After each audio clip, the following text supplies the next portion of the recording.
So, you guys want to talk about chickens. That's great because I could talk about chickens all day long. And you may or may not know this, but chick days are here. This might be the first weekend in full swing that the chicks are available at your local Tractor Supply or feed stores.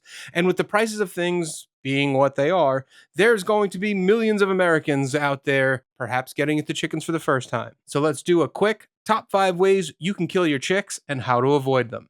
So if you guys don't know, my name is John. I've been a homesteader, chicken raiser for the last, handful of years. I've raised from either egg or from Tractor Supply hundreds of chickens so far.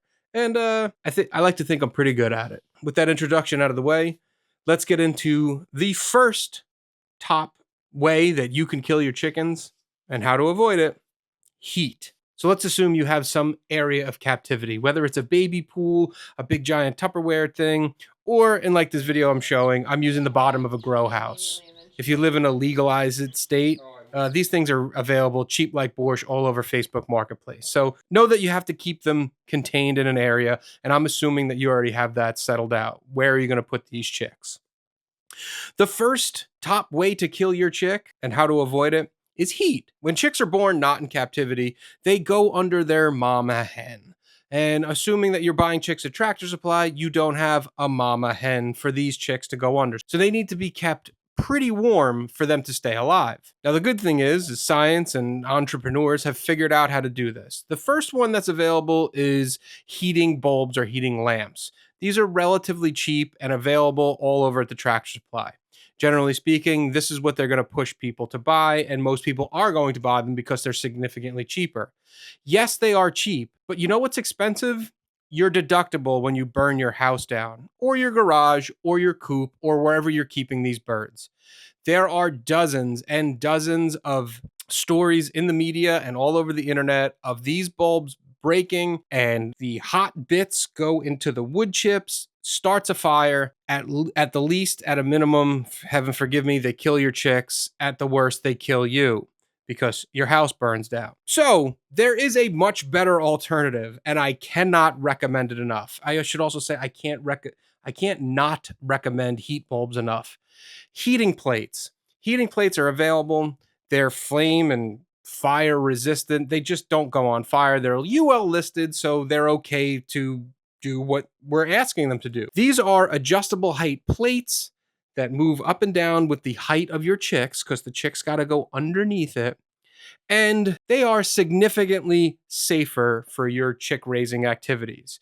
So you have to keep your chicks warm, but you also have to do it in a safe way. So I cannot recommend enough getting a heat plate. Now, as you see in this footage here, I have an older style. This one is, don't go looking for this one. It's not the best. The chicks after day 3 or day 4 will jump on the top and poop all over it. Might I suggest you get something along this lines with the kind of pointy post that's on there. They can't perch up and poop on the top. And you see it's got that kind of cap on it. That prevents them from flying up and pooping all over. If and when I have to replace my heating plate, this is the style that I'm going to use, because cleaning the top of the plate is kind of gross and it's inevitable that they're going to poop all over it. So please know that you have to keep your chicks warm and at the proper temperature, and please do it safely. Money isn't everything in this business. Please spend the extra money on getting a heating plate. I can't recommend it enough. The number 2 top way that you can kill your chick and how to avoid it is actually drowning. Even though we have the availability to use those little water fillers like this one, chicks are kind of dumb. And I can't say that it's happened to me, but I have seen pictures and heard stories in the past of how chicks will go in, they'll get tired, they'll fall asleep. They fall asleep with their beak and nostrils in the water, permanent sleep. It's not a pretty sight, it's not fun, and it's something that's easily avoidable.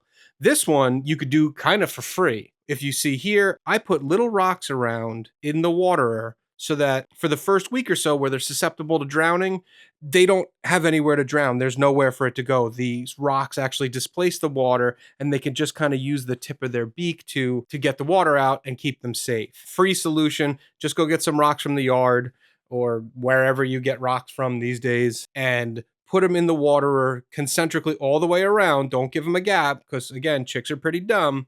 and they should be good and safe. The third top way for you to kill your chick and how to avoid it, it's got a funny name, but it's a serious issue. This is a condition, if you will. It's kind of normal. It's not, there's nothing necessarily wrong, is a condition called poopy butt. You might look at your chicks at night and notice they have like a little dingleberry, and you go, oh, look, they got a little dingleberry in their fur.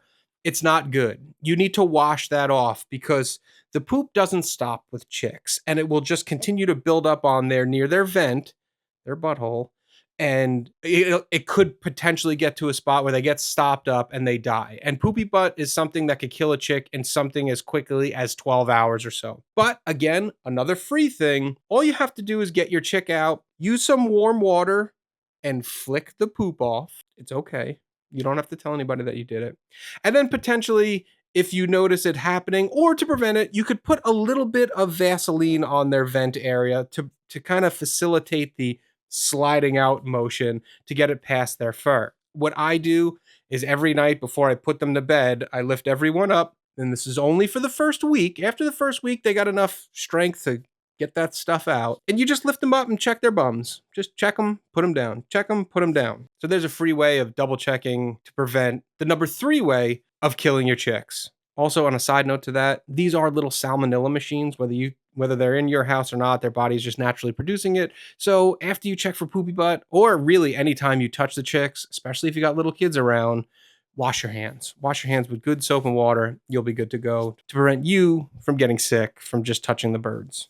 They're nice and cute and fluffy, but they can get you sick. Just wash your hands when you're done. Now, the number 4 top way of you killing your chicks and how to avoid it. This is a little bit of a hot button issue, but most seasoned chick folks will kind of agree on it. You need to put vitamins in their water. Straight water for hydration is okay, but why not give them a little bit of boost to ensure their health? Now, this is the product that I use, but if you go to Tractor Supply, they have little envelopes like this.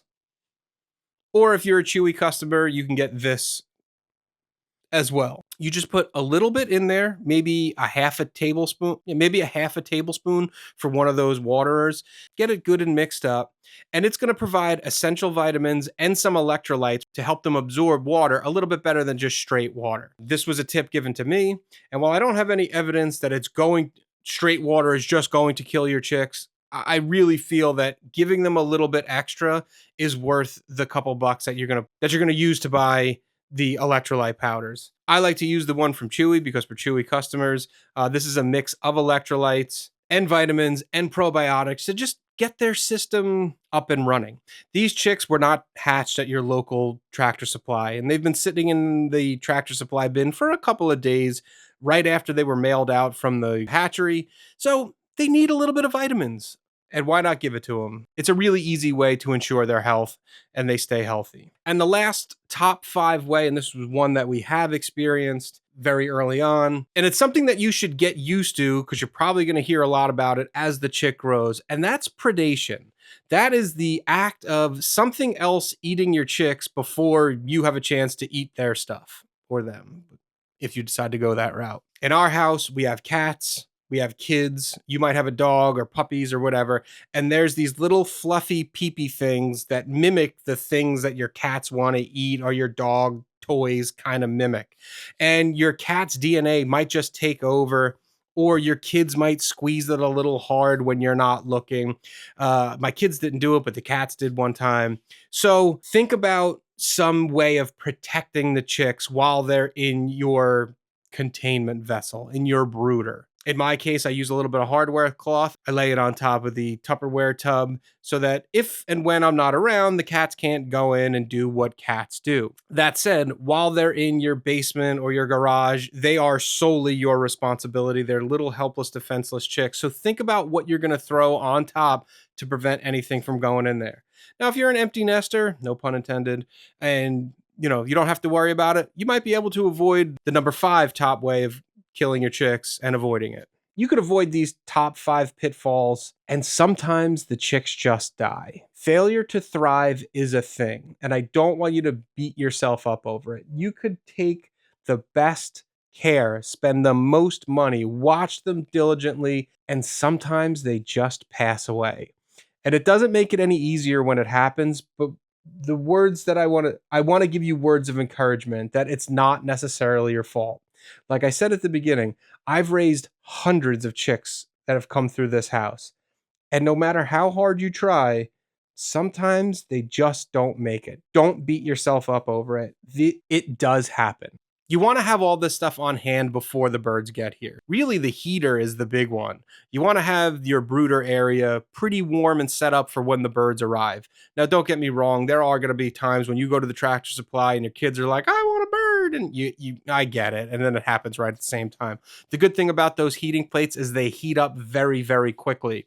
But if you're an Amazon house, I'm going to leave links down below of all the things that I mentioned so that you can have the stuff on hand for chick arrival day. That list is going to be, as we go through it, nice, easily digestible, prevent the hunting, and this way you guys can just focus on raising your chicks. Now, these are just the top 5 things that I can think of. There are a million other questions that come along with raising chicks and as they grow into chickens. If you have any questions, please don't hesitate to leave them down below. I'll be more than happy to answer them. And even if you don't, I might make a video with a collection of some of the common questions. Guys, thanks so much for watching. I really appreciate it. I will catch you on the next one. Goodbye.